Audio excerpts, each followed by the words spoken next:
All right, Alonzo, welcome to the ICIMS Fireside Chat. How are you doing today? Doing well. How are you? Doing well, doing well. Well, why don't you tell the audience a little bit about what you're doing now? So I currently lead the recruitment efforts over at Orlando Health. Been with Orlando Health for roughly 4 years. Um, Team's definitely grown significantly. We started off with 31 individuals here, and that's our recruitment team, sourcing team. We've grown now to a little over 100 team Wow. members. So we've had significant growth, not just in the TA function, but also across our system. So right now, I'm spending a lot of my time coaching, developing, and growing our system. We've had a lot of growth, which we'll jump into here pretty shortly.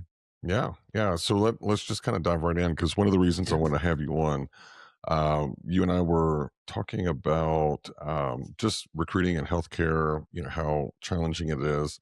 And you brought up a really interesting stat or a problem that you were trying to solve. I think, and you can fill in the gaps, but there was a time where you all were very dependent on travel nurses or travel workers, and it was costing a lot. But what was the breaking point whenever you realized, okay, this is not sustainable? Yeah, I can't take credit for the breaking point 'cause I think the C-suite really looked at it and said having travelers is not a sustainable model. And I think a Mhm. lot of organizations now have almost accepted it, that you're gonna have travelers within your organization. And even Orlando Health, we had travelers, as a regular part of our staff prior to the pandemic. But in 2021, I believe they made that decision of we're gonna try to reduce travelers. I came in 22, January of 22, Mhm. and we were roughly 10% of our staff was travelers. So we were 13,000 people at the time. So we had a little over 1,200 travelers when you looked across the system. And if you're looking at that, 2022, and I had to do some research, go back and look. 2022, we had the average bill rate for a traveler is roughly $135 an hour. Wow. So if you start mapping out that cost, it's close to $300 million if you sustained 1,216 travelers throughout the course of a full year. And we didn't sustain them through the full year. We consistently tried to ravel them off. But as we looked at that, it was like our process. And I say our process, and I'm not picking at my own company. I'll look at it holistically because I've worked for a few other healthcare organizations that were larger than us at the time. Um, Healthcare, I think, is a little behind when it came to recruiting. And I came from a financial service background, working with Discover. I think we were a little bit more advanced when it came to the recruitment aspect and getting into healthcare. I remember coming in and it was like you just had an abundance of applicants. You post the job, everyone applied, Mhm. great. And I remember, I don't want to name drop, but I remember my boss who brought me into healthcare, Keith George. I was like, what are we doing? And he was like, bring the same things you were doing at Discover. How do you build this team up? So we started working on like sourcing campaigns and understanding like how to find hard to fill talent. Um, then the pandemic hit. So Mhm. that skill became very necessary. But here, the brand is strong, Orlando Health. And when you looked at applicant flow, we were 25 applicants for every hire. So it wasn't a challenge of applicant flow. It was process. It was Mhm. how do you reduce this? Like, how do you cut the cost of travelers, but also cutting the cost of travelers, how do you improve culture? And one of the things that we're big on here, because we're not going to be the highest paying all the time, we're big on culture. A lot of companies say it, but we really focus on creating a culture where people want to be at. So as you looked at the cost, as you looked at the applicant flow, it was now time to say, how do we shift this? Because we have way more applicants than it's not, we don't have a shortage of applicants. It was more of how do you take these applicants and make sure that we're not losing it, we're optimizing. So even if they're not a fit in the OR, they can't handle that acuity level. Can you move them to a med surge? How do you make med surge attractive? So we really were looking at leader led placement and how do you really move talent and optimize the talent coming in?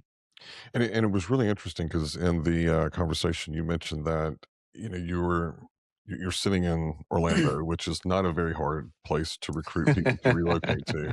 But there was something interesting that you said that you actually started looking at migration trends to figure out Mhm. how to target your sourcing strategy. Can you unpack that a little bit? Yeah, that's again, I'm stealing a piece from financial services. We looked at hard to fill talent, like we looked at the early 2000s, mid 2000s. You look at tech talent, analytics. That was something that you always didn't have talent in your city or in your state. So it was looking at, where there's the most talent, where's an abundance of talents for this particular skill set. We took the same philosophy here. We hadn't done it at my two prior healthcare companies, but I had a little bit of an elevated role here to where I had a little bit more freedom. So we started looking at the Bureau of Labor Statistics, and there you can see migration trends. You can look to see what cities and states are people moving from into Central Florida.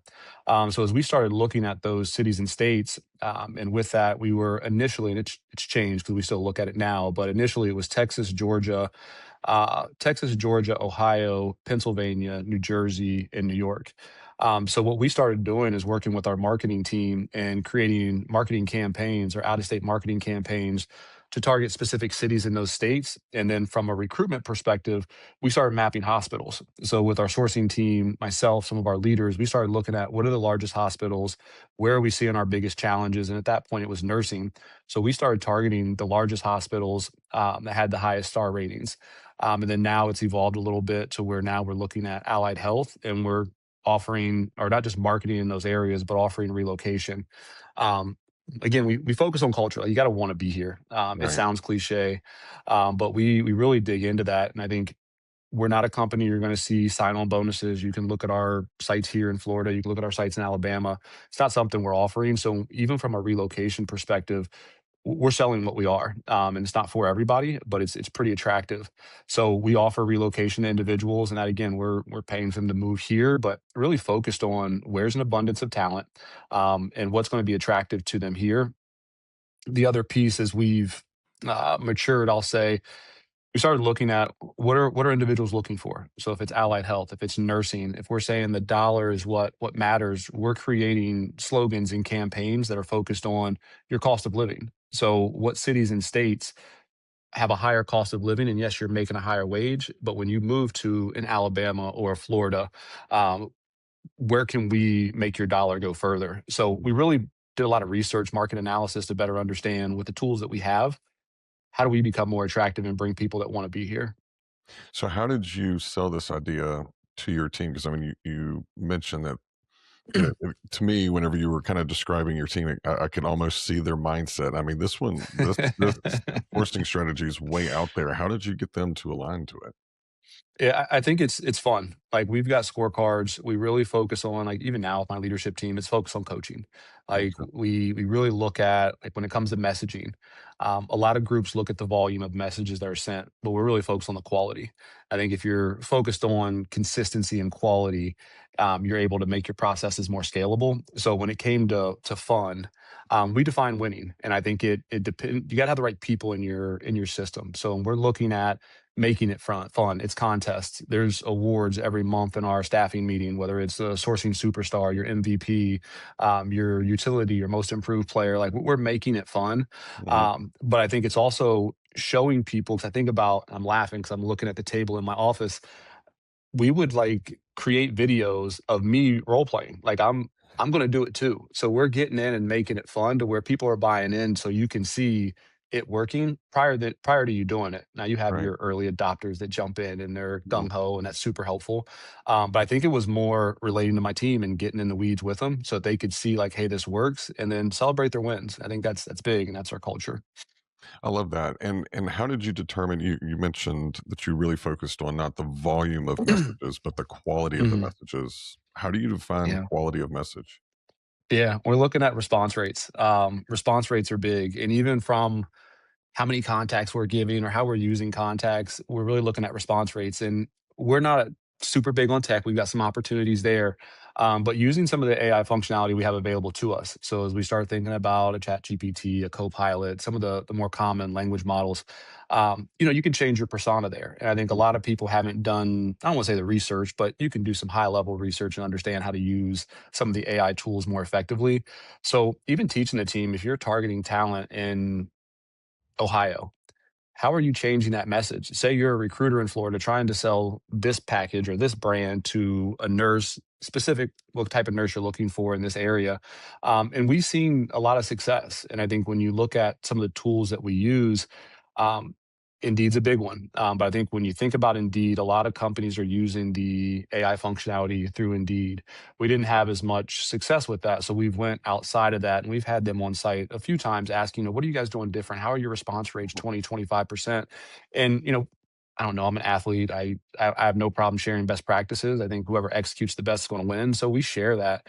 Not to be boastful, but it's like we just try to test the norms, like, or break the norms, I should say. So as you see the norm that everyone's following, how do you challenge it a little bit? How do you put a little twist on it? And it worked for us. Like, we've seen our message rates, our reply rates, positive response rates increase, and obviously that continues to increase not just the applicant flow, but the quality of talent that we have coming in.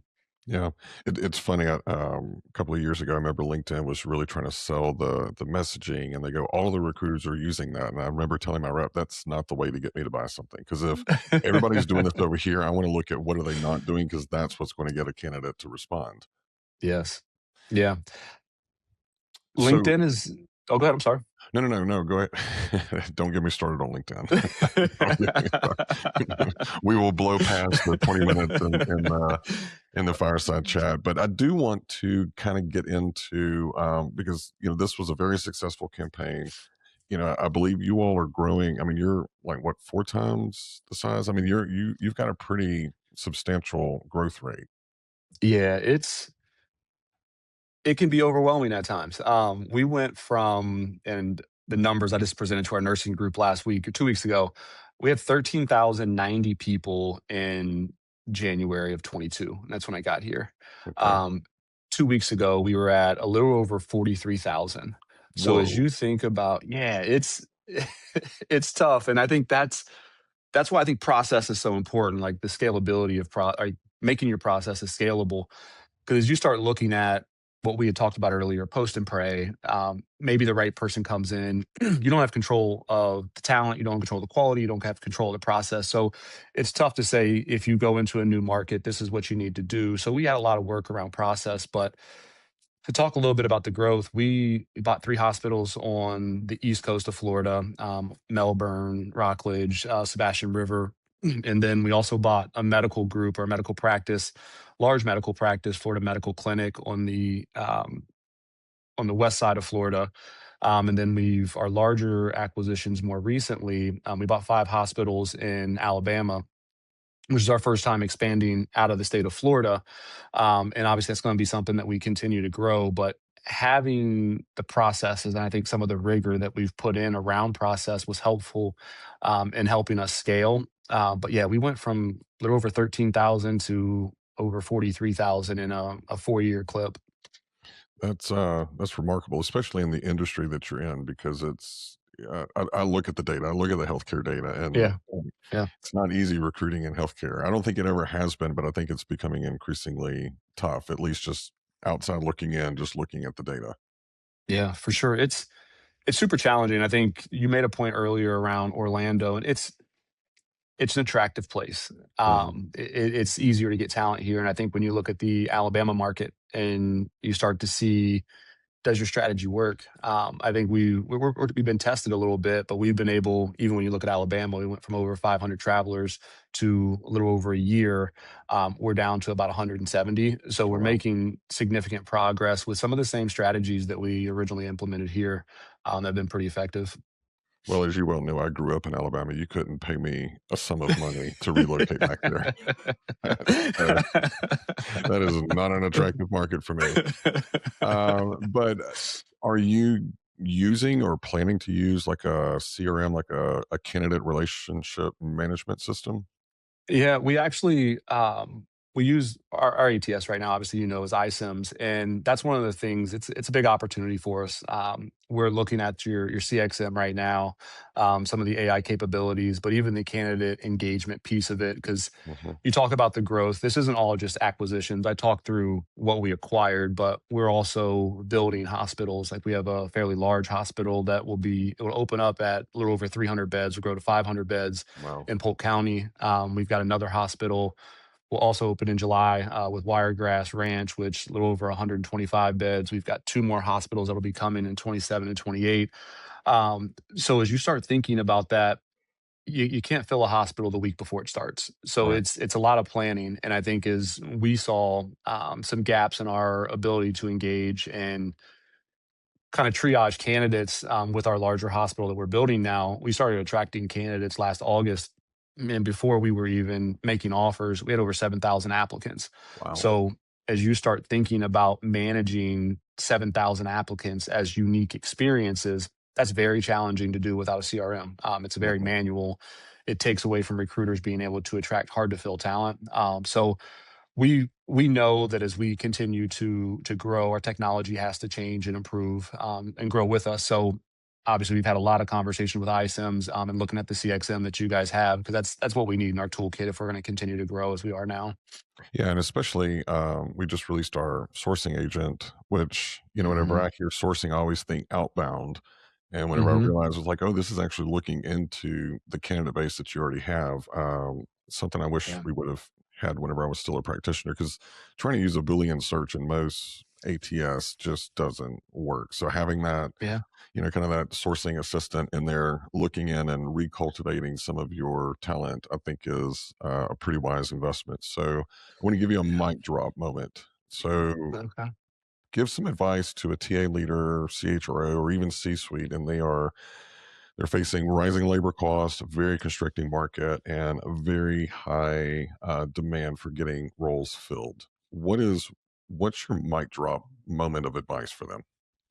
I I mean, it's not gonna be super crazy, but I would honestly, I'd focus on process. I know it seems very bland, but as you think about healthcare organizations and you're wanting to be scalable, you're wanting to grow, I see a lot of, and even talking to some of my peers and buddies that lead other healthcare organizations from a recruitment perspective, we're focused on technology. We're focused on what's cutting edge, what's cool, not Mhm. thinking about regardless of what tech you have, regardless of what systems you're putting in, if you don't have a process that is more than a preference, you're going to struggle because a lot of times, let me say a lot of times, every organization has service level agreements. You have processes, you've got expectations, but many times those processes are more preferences. And what I mean by that is everyone follows it until you have some pressure. Everyone Right. follows it until you have some friction.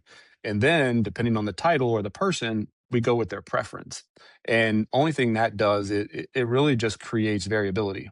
And as you continue to change for each person, you're compounding that variability. So when it comes to being scalable, you don't know what works. You know what this person does when they meet challenges. And I think if you can put some rigor around your process, you create consistency. I think when you create that consistency, you also create a bit of agility. So then with that agility, you're not just changing with every word or every person. You're taking that agility and you're using your system, not moving without your system. So I would put a lot of pressure and focus on process. But in order to do that, I think it's very important for you to have the right leaders in place. And what I mean by leaders, they've got to know TA. You got to be able to Mhm. source. You got to be able to manage relationships. You got to be able to coach recruiters because this isn't a go do it. It's you got to show them how to do it or coach them to know how to do it. So I would my mic drop moment, I think when you're trying to be scalable and control costs, you've got to understand your processes and you got to pressure test them and make sure they work so that your leaders are bought into it, operations are bought into it. So when you meet some of those challenges or you have the pressure, the friction, you don't deviate. That deviation is going to be what blocks you from scaling and scaling efficiently. I love that. Focus on the process over preference. That's a Yeah. heck of a mic drop moment. Well, Thank Alonzo, you. I Thank you. really appreciate you taking 20 minutes out of your day. I know I learned something, and I'm sure our audience will too. If they want to connect with you, they can find you on LinkedIn, right? Correct. Yeah. Alonzo Kindred on LinkedIn for sure. Reach out. Awesome. Love to have some conversation. Yeah, we'll drop your profile in the details. So thanks for Awesome. joining the ICIMS Fireside Chat. Awesome. Thanks, Trent. I'll talk to you Thanks. soon. Bye.